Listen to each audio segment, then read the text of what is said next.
how to exchange Tether USDT to PayPal. Hey guys, in this video, I will show you how to exchange USD for PayPal at the UK exchange platform. You can exchange your cryptocurrency in just a few minutes. The website offers a wide variety of exchange directions, so let's get started.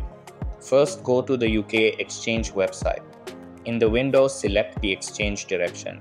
In our case, it's USD to PayPal.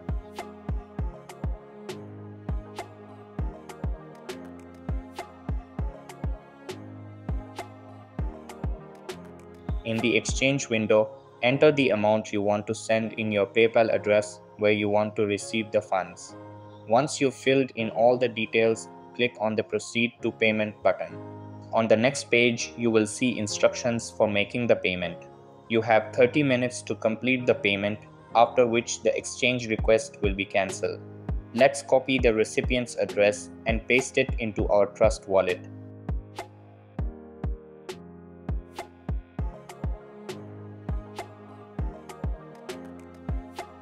Enter the amount and make the payment. After the payment is made, the funds will be sent to your PayPal account within 5 minutes. The entire exchange process will take no more than 5 to 10 minutes, which is very convenient. On the UK exchange website, you can find a vast array of cryptocurrency exchange directions. With us, you can exchange cryptocurrency to your card bank account as well as various electronic payment systems such as PayPal, Payoneer, and many others. So that's basically how you can exchange Tether USDT to PayPal. So that's all for this video. Consider subscribing if you find it helpful, and I'll see you in the next one. Thanks.